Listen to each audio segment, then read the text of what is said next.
And that brings us to our afternoon keynote speaker, Mr. Ed Finkler, who will be speaking on crisis in the tech community. So let's give him a hand.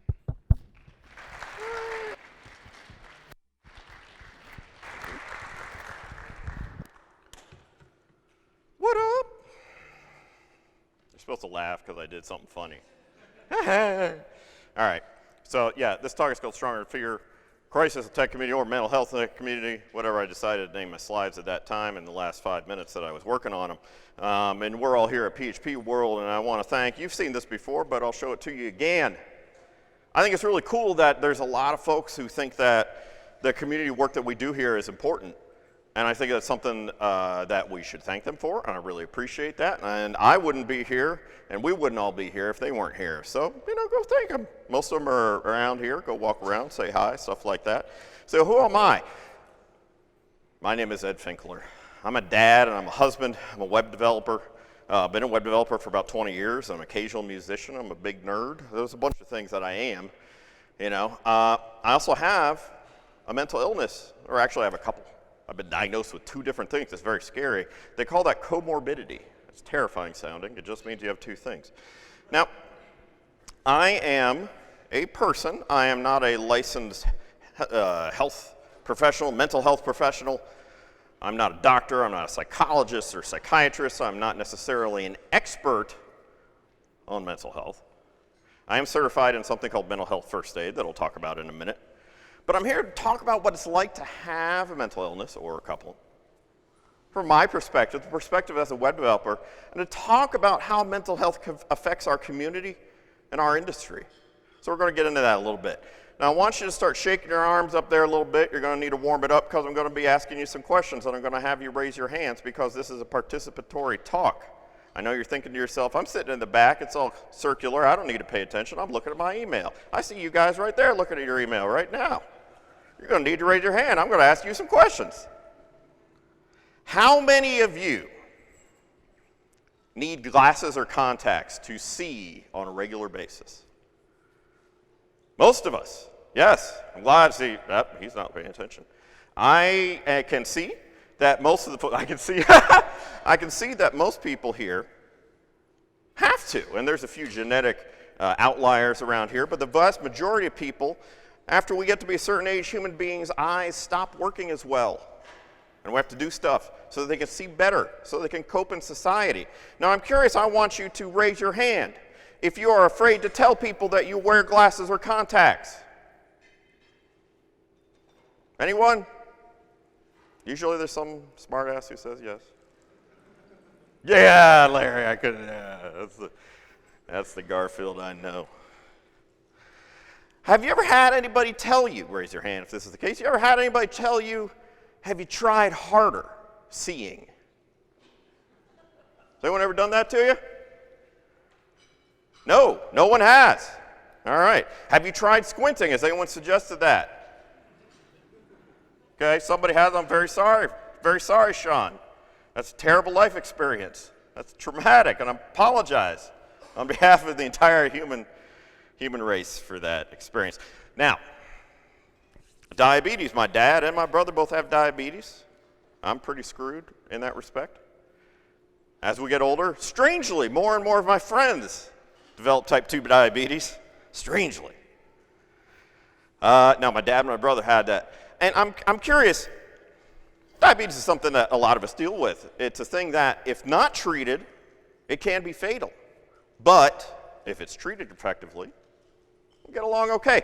How many of you, let's say you're going into work, talking to your work, most of you probably, maybe you go into an office, maybe you just get on Slack like I do, like a big slob, and just, don't bother. I actually go in a co-working studio, so I do have to get dressed, but I get on Slack.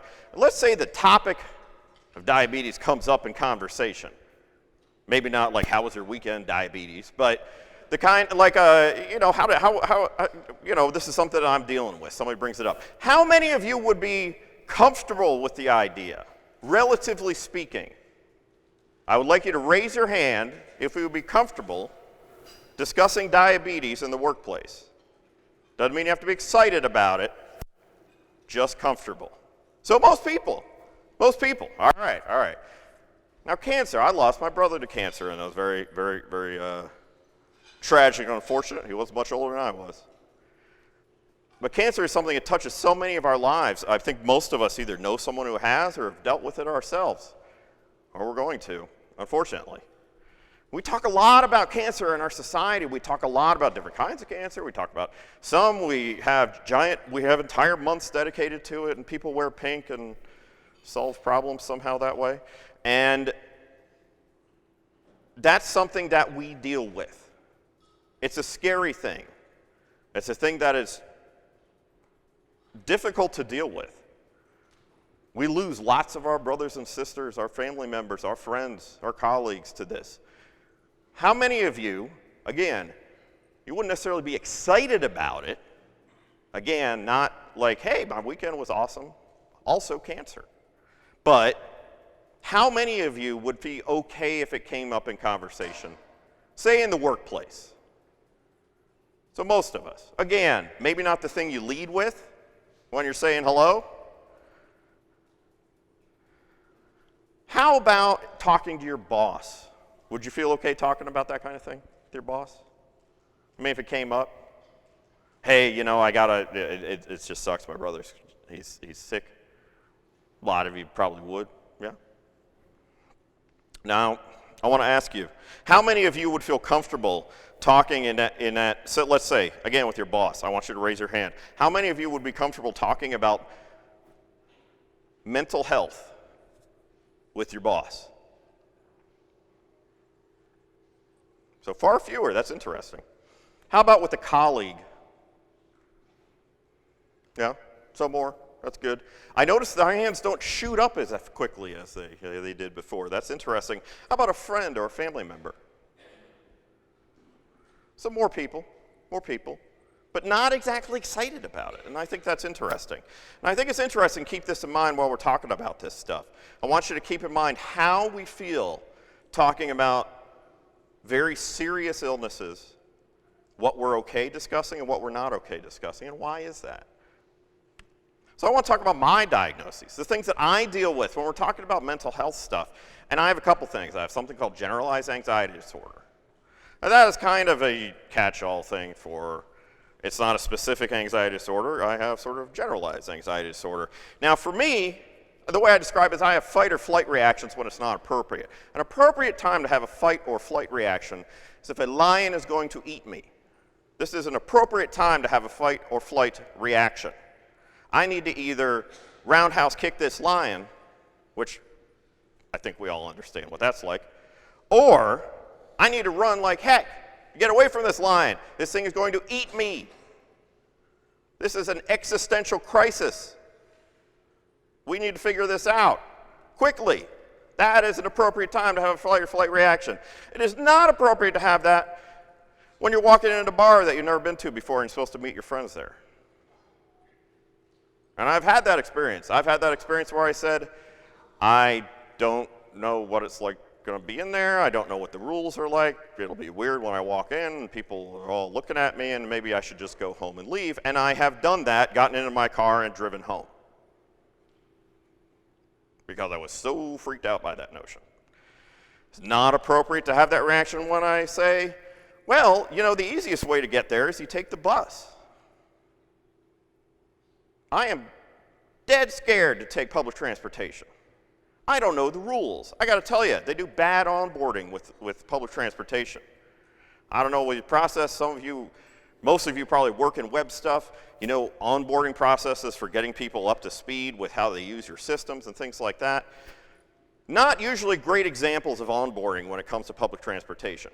And so you get somebody like me dropped into that situation where you don't know the rules and you don't know sort of how things are supposed to work. And I don't know, I have a $20 bill. Is that what's going to work so I can get on the bus? Are they going to give me change? How's the change going to come out? Is it all going to be nickels? I don't know. And that freaks me out so much. I have such an extreme response to it that I'm like, I'm not doing this. Nope. I will take a Lyft instead that takes $40 instead of taking the bus because I'm so freaked out by it. That's the kind of stuff I deal with. Now, ADHD, Also something I deal with. I've been dealing with this my whole life. I was diagnosed when I was 27, but absolutely positively have been dealing with this my whole life. And a lot of people will have some experience with this, or at least have some ideas about it. I often have trouble focusing or staying focused on something. I often have trouble with that. Like, I can't keep on task. I have another thing, which is really common, avoidance of less appealing tasks. This is really, and it's not to the point where it's like, I don't really feel like doing my taxes, or I don't feel like paying that bill. It'll be like, I don't want to pay that bill. I'm not going to pay that bill. I have the money. I just don't feel like doing it right now, and I won't do it for like 3 months. So it's to the point where it's harmful and unproductive. Something oftentimes people don't think about is that a lot of people with ADHD have low frustration thresholds. They get frustrated a lot more quickly. In fact, their emotions are often more intense in these kinds of situations. Their emotional reactions to things are more intense than sort of neurotypical people, we call them, or muggles.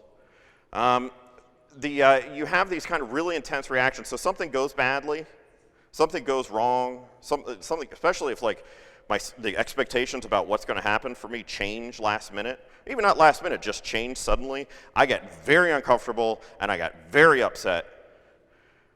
And I'm really, really good, and this ties in very well with the anxiety disorder. I'm really, really good at constructing bad outcomes and hyper-focusing on them. So if I get a note from my boss on a Friday afternoon, says, hey, on Monday, could you come in? I need to talk to you.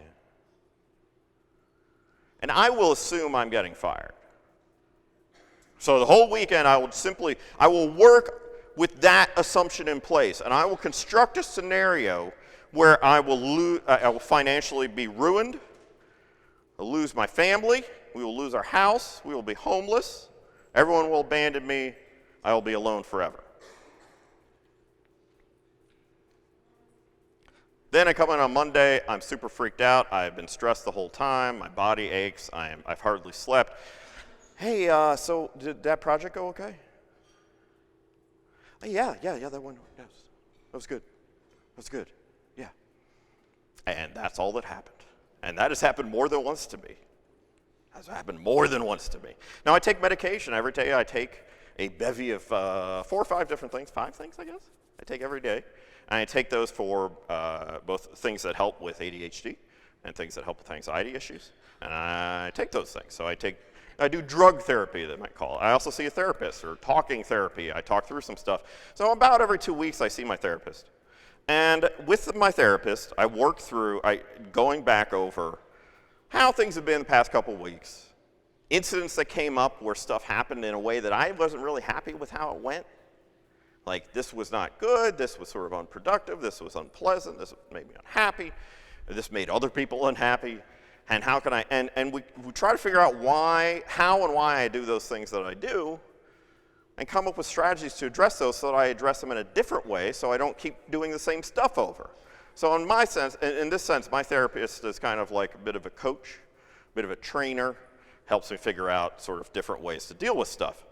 Now, the one thing I want to say, though, is that this impacts my work every day. There is not a day that goes by that I don't think about, or I don't have to deal with the way that my brain works. I'm never away from my brain. That is who I am. I'm never away from it. So it is difficult at times to deal with stuff, and sometimes it's kind of awesome because it gives me superpowers. It is absolutely the case that I am good at some aspects of my job because of the way my brain works. I'm really good at making connections quickly between this system and this system. I can see those things there. I can see, oh, if we do this, this is going to impact the user this way down here. If we do this on the back end, that's going to facilitate doing this on the front end. How do those things work together? I'm really good at that stuff. I'm good at it helps with anticipating security issues. Well, if we do this kind of thing, we store this stuff. What does that mean? How are we going to get the input over here? And what kind of input do we need to take? And how are we going to filter it? How are we going to make sure that that stuff works right? And I tend to be good at empathizing strongly with users, which is kind of the point of most of what we do. We make things for people to use one way or another. We have users or customers or whatever you want to call them. That's fine. We build stuff for people to use. It absolutely helps me dramatically because of the way that my brain works. And at the same time, it absolutely can ruin me. I have days where it is completely cratered. Something happens and I am so emotionally affected by it, I'm put in such a state that I simply cannot be productive. I cannot work. I can't even maybe be at work. I just get nothing done. Completely renders me unproductive for one reason or another. And that absolutely happens. And the worst state, the worst difficulty with it is this feeling of loneliness and feeling alone and feeling disconnected from people, because I've so often thought that I was the only person who felt this way. I've so often thought, why does my brain work this way? Why can't I just be productive? Why can't I just stay focused? Why can't I just do my homework? Why can't I just get my tasks done?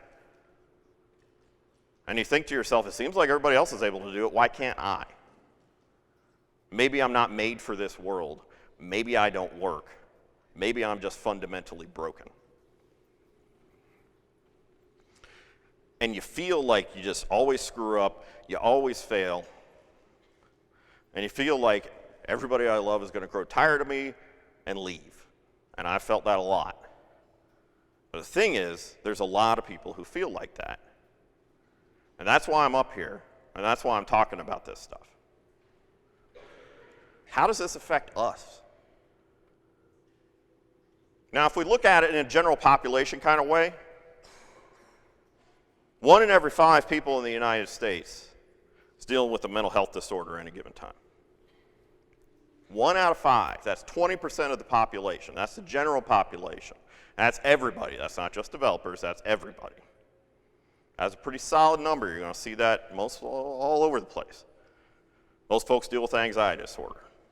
18% of the population dealing with an anxiety disorder right now.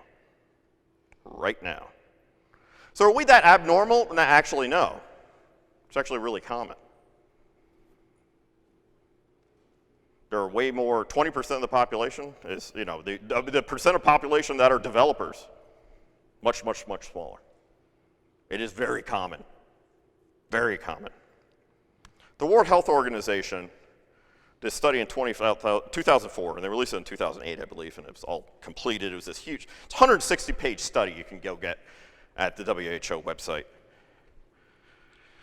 And they have this idea, this metric they call disease burden, where they're trying to measure the impact of a disease or condition or things like that on a population. And they measure, populations by country, by European descendants, geographic location, all sorts of stuff, right? Break this all down. And basically, this metric is premature death plus years lived with a disability to try to measure the impact. So you measure that mortality, but you also look at how long and how significantly does a disease impact a population. How does it affect it? And in this study, they found that the burden of mental disorders was the largest of all the disorder categories in North America. It's higher than cardiovascular disease, and it's higher than cancer. The mortality rate is lower. The burden that it puts on the population is significantly higher than those two types of conditions. This is a quote from that study. In all regions, neuropsychiatric conditions are the most important cause of disability. The most important cause of disability. Accounting for around 1/3 of years lost to disability among adults aged 15 years and over. They found it is the most important cause of disability in the world. In the world.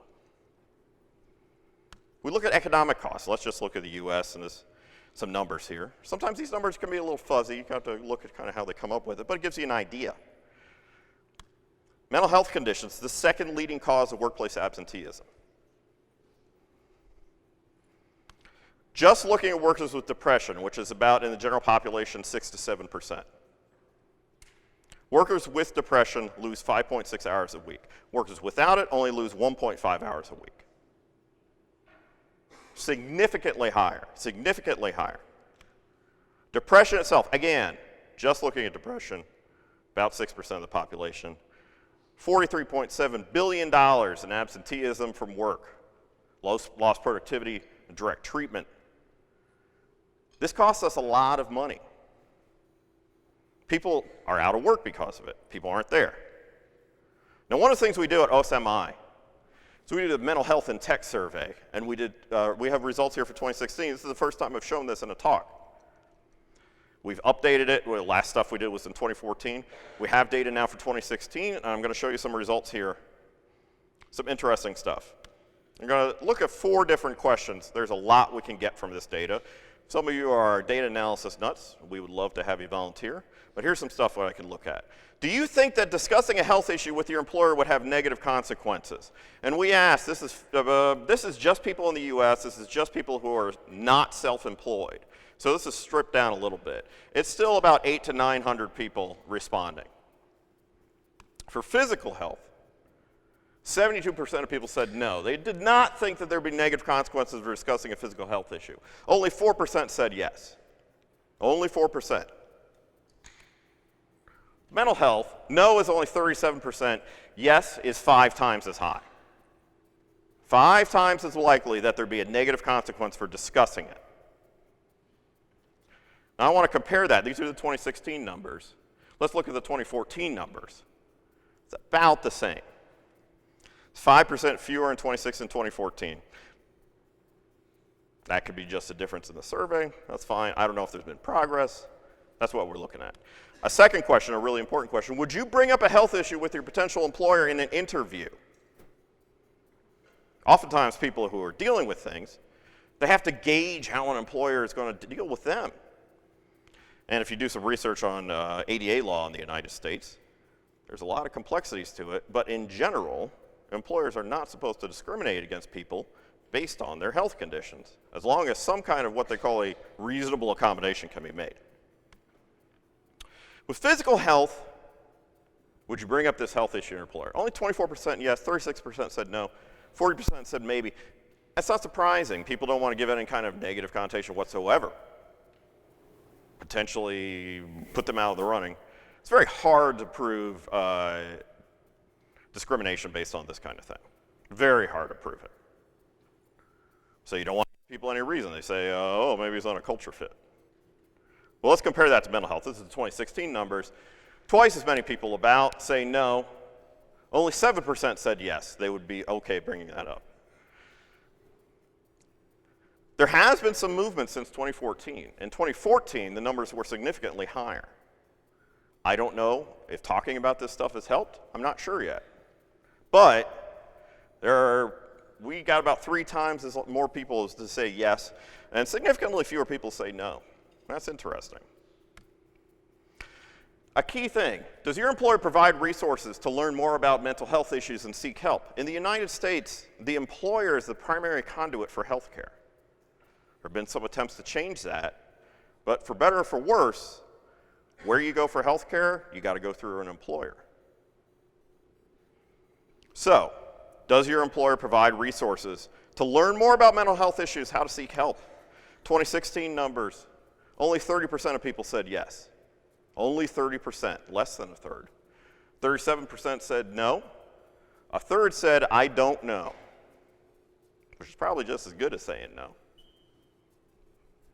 If we compare that to 2014, there's been a small increase in the number of people who say yes, but not that big, only 4%. This is a new question that we had only for 2016.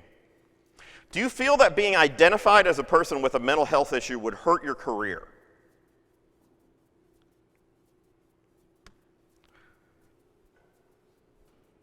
Only 12% said either no, I don't think it would, or no, it has not. Only 12% of people could say that, could say no.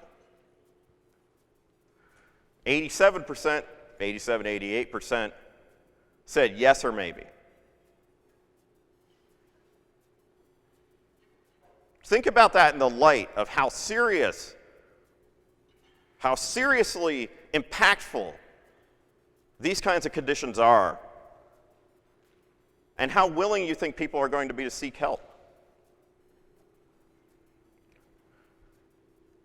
And for any organization who's dealing with this, and any organization that has employees, any organization that's not a single person, sick workers don't work. or they're significantly less productive. There's no debating that. That is the case. We all know that. The problem is that change is hard. It's very hard. We're scared and we don't know what to do.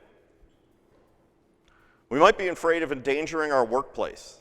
People who build a business be afraid of losing that business because they do the wrong things or they say the wrong things. A lot of times people don't know how to deal with this stuff. And they end up either not dealing with it at all or dealing with it in a very unproductive way. Also might be afraid of losing our jobs. Look at those career numbers. Most people think that at least maybe, yeah. If I'm known as somebody who deals with a mental health condition, it will negatively affect my career. Now we're trying to do some work here at OSMI, but there's 5 things I can tell you right now that you can do. And I want you to think about this. I want you to think about, how could I do these things right away? The first thing is you have to make a commitment to change. And that's an easy thing to say. That's an easy thing to say, yeah, I can change. No, but I'm serious about this. This is making a commitment to change yourself and to change the environment and that world around you, the social group you exist in, the people who interact with you, the people who see what you do. Because we have an impact on the world around us. We have a significant ability to impact that based on the choices we make.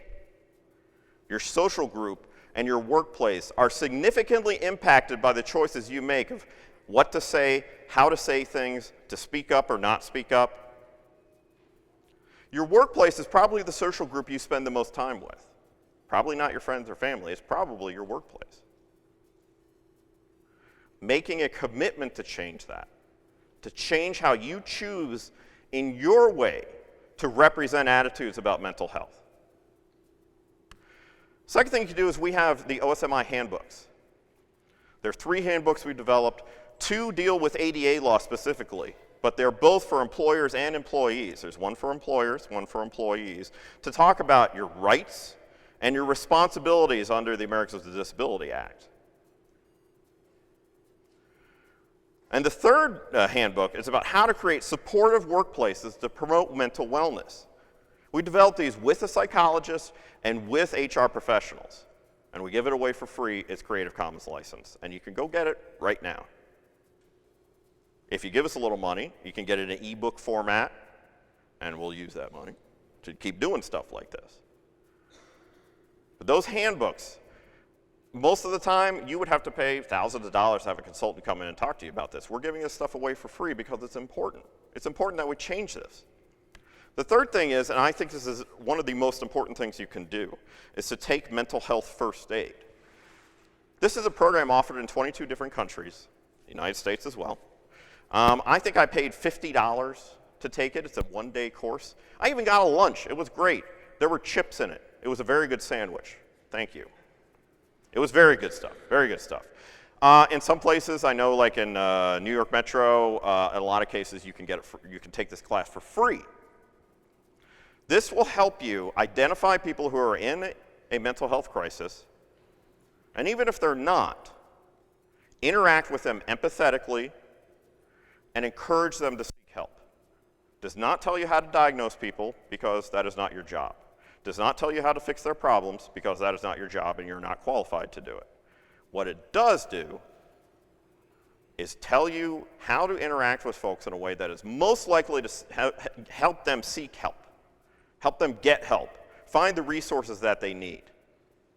Because for the most part, our inability to interact with people helpfully is what keeps people from seeking help. You can take this right now. Go to mentalhealthfirstaid.org. That's the US. You can look for it online. It actually came out of Australia. If you're in a different country, you can find programs there. Talk to people about what you're doing. Talk about this openly. If you take this course, talk about it. Talk about the fact that you're here in this talk and somebody yelled at you for an hour about doing this. Talk about it. Yeah, he was a jerk, made a lot of stuff, but I think he's right. Brag about it on Twitter and Facebook. Take a selfie when you're at the class. Hey, I'm doing this. This does not mean it does not mean that you need to reveal your family history. It means that you have to change and flip the script on it, because mental health is something that we don't talk about. Doesn't mean you have to reveal yourself in a dramatic fashion. What it means is we have to change the fact that we don't want to talk about it at all. This is viewed as some kind of character flaw and not a health crisis that, because of the stigma surrounding it, most people aren't getting treatment for it. And the fifth thing is telling people that they matter. How much they impact your life positively. How strong and how great and how cool they are. How much you admire them. If you don't admire them, maybe don't mention that. But everybody needs to hear this. We make the assumption, at least I do, I think most of us make the assumption that we're probably not particularly good at stuff. We are bad at assessing our abilities. We are bad at assessing the impact we have on other people's lives. And the fact is that most of us have the people around us, that world around us, we have a very dramatic impact on their lives. People need to hear this stuff. But in particular, people whose brains lie to them need to hear this. I know, because my brain lies to me a lot. So what's the upside for this? Other than just, feel like a good person.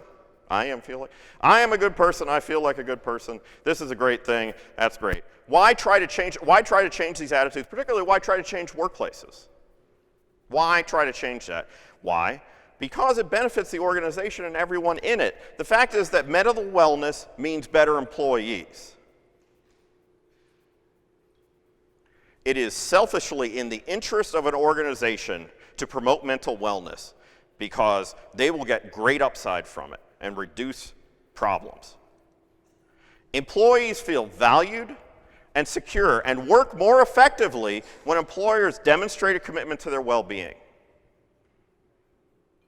It is in the self-interest of an organization to do this. And people want to work with you. More people want to work someplace that respects them fully, that does not ignore their well-being. If you think about the places that you've liked working and the places you haven't liked working, when I do that, it's not usually about the kinds of stuff that I did. It's about the people I interacted with. And did they respect me or not? Did they value my well-being or not? Did they give me the time I need? Did I feel like I was treated as a person and not a resource? That's what makes a difference. That's what makes people loyal to an organization. That's what reduces turnover. That's what allows you to recruit more people and better candidates. That's what does. Now, we had a campaign in May or June. I think it started in May. We had a fundraiser. We have to raise money. I have to go travel around to things like this. Some conferences pay for your way, some of them don't. And we had some other goals. I've been doing this since 2013. I've been talking about this stuff. I've spoken at about 50 times about different conferences. I've spoken about 50 different conferences about this stuff. We need money for these kinds of things. So I had a goal of $10,000 in 2016. This is 30-day, it was on Indiegogo. You get a shirt if you donate some money, stuff like that. How much time did it take us to get to that goal? $10,000. I was kind of freaked out. That was twice as much as we asked for last year. That's a lot of money. I didn't know what I was doing. It took 72 hours to get to that goal. We got there in 72 hours. And the total that we raised in this amount of time was $22,481. Over double that money. That was really cool. So what did we do with this? What were our goals with this stuff? It wasn't just to go to speak at conferences like this, which is very important, but it wasn't just that. We had a big goal of becoming a legal nonprofit 501c3 organization. We wanted to create ebooks and printed handbooks. We wanted to release an API of the survey data for 2016. We wanted to start a video presentation series. We wanted to create a video workshop for executives and HR professionals. We wanted to have more speakers. And the vast majority of these things we've been able to accomplish. We filed as a nonprofit corporation in Indiana, and I'll show you that in just a minute. But first, before that, I want to show you this. These are all the people who have donated, unless they said I don't want my name on it. These are all the people who have donated over the past couple of years. There's 275 names on there. Some of these people donated $5 or $10. Some of these people donated $5,000. But everybody here donated in these campaigns 2015 and 2016. They just gave me money. There was no legal organization around this. They just gave this sucker money and was like, I hope he doesn't just spend it on booze, right, or whatever, or other things I could think of. 275 badasses we got there who went up there and gave some money, and it's really awesome. It's really awesome. They deserve that. They really deserve that because every one of them stepped up and did this. And I start off, this was just me doing this. This was just some yokel here. And now what we have are 5 board members and 8 other volunteers that we have who are working with us to make this happen. This used to just be me.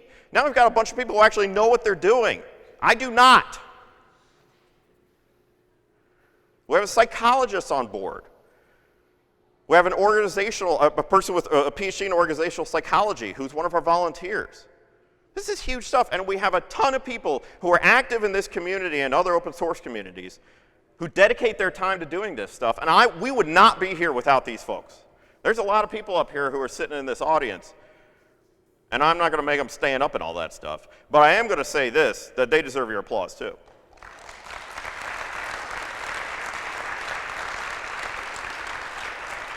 Because there's no way we would have done this. That we are an actual corporation now, and we filed for that. In Indiana, it cost $30. I didn't know what the hell I was doing. Joe Ferguson did all this stuff. He screencasted with me and said, type this in this form. All right? And he got me through this. I didn't know what I was doing. And then he did the same thing. This is the hard part. It's easy to form a corporation. It cost me $30. That was easy. Just come up with a name. They did it right. It was fine. It's very weird. You have to have something in the legal name, like limited or corp or something like that. In Indiana, you must have that in the name. It can't be just like open source mental illness. It had to be open source mental illness limited. It's a limited edition. But here's the more important part.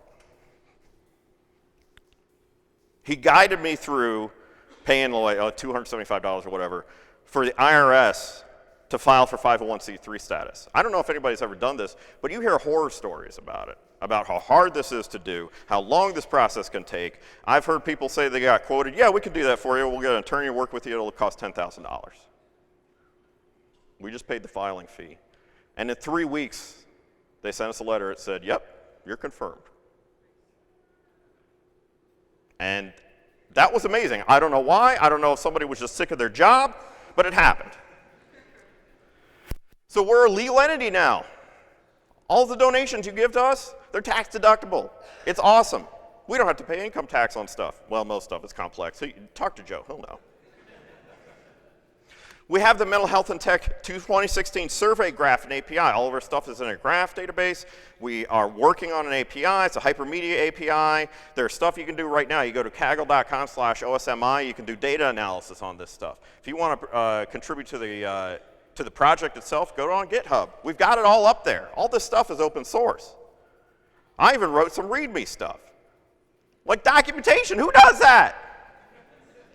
You can contribute to this. We also operate the OSMI forums, which we took over from Greg Bogus, this amazing guy, this amazing person who's spoken a lot, particularly in the Ruby community, about his struggles with mental health. We took over what used to be called the DevPress forums, and we just rebranded them, relaunched them because he couldn't take care of them anymore. So we took over for him. And you can go there now, and you can talk with developers about this stuff. You can share your experiences, anonymously or not. You don't have to use your real name. It's no big deal. Just talk openly about this stuff. And we're running that now. And that's really, really cool. I'm excited about that. So we did all this cool stuff, and it was really neat. And we did all this because people stepped up. Because they thought that me getting up there and just talking about this stuff and basically saying, yes, I am My friend Chris Harchis, who I do a podcast with, some of you may know him as a grumpy programmer, he always calls my talk, "I'm crazy and so can you." And some people may find offense at that. I find it funny.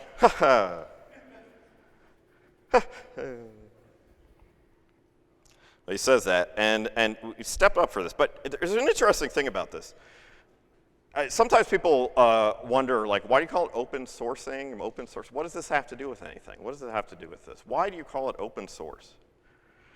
I say that, and I say, well, where's the code? And I say, they're thinking funny. It's terrible. No, it's not funny.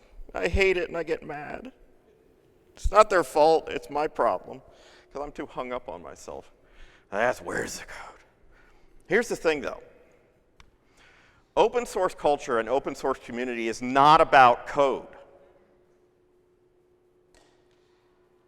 Does everybody here know what a MacGuffin is? Yeah?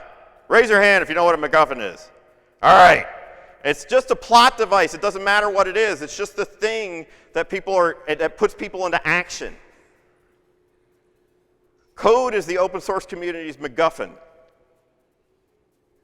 It's not what actually matters.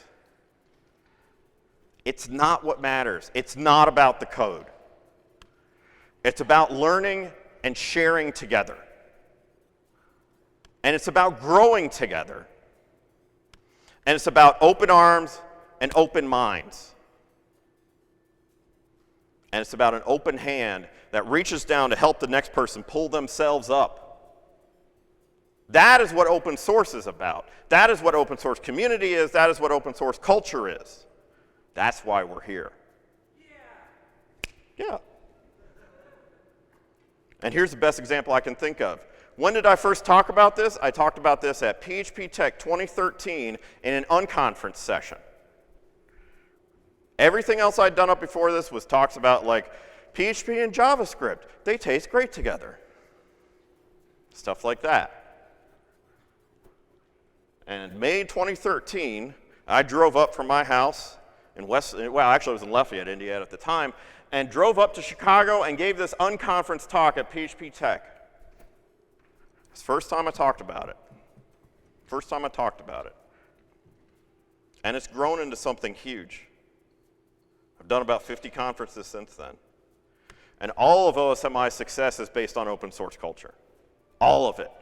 Everything we've done, everything we've created, it is because of the values of open source. It is not about the code. It is about collaborative learning and sharing.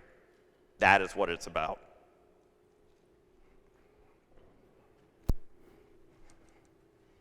This is what open source means to me.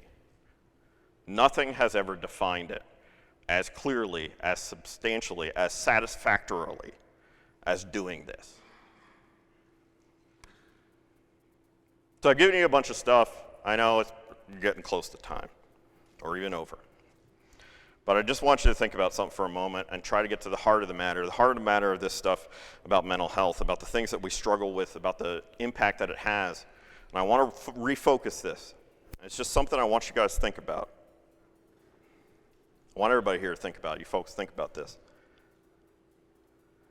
This is the heart of the matter, is that our colleagues and our friends and our people who are here or not here, but who participate in this thing that we call open source, that we call tech professionals, so what we call tech industry, whatever that is. There's a lot of us who are suffering in silence. And sometimes they disappear, and we're left to wonder why, and we're left to regret what happened, and wish we could have done something else. And wish we had said something else. Wish we had known what was going on. There's some of those folks we could have saved, and some maybe not. But the only thing that we allow so many people, the only reason we allow so many people to suffer in silence, and the only reason we don't save more of our kin and our kith is because of fear. Only fear is the thing that keeps us back from this. That is the only reason this happens. That's the only reason this happens in our community. That's the only reason this happens in our culture. That's the only reason this happens in our country. It's fear. That's it. We have to choose. You and I and we, all of us have to choose. We have to choose to be stronger than that fear. Thanks for listening. I appreciate it. There are resources available here, a survey you can take if you'd like to help us. Donated. There's a donation link there. We have a booth out front. Thank you very much for your time.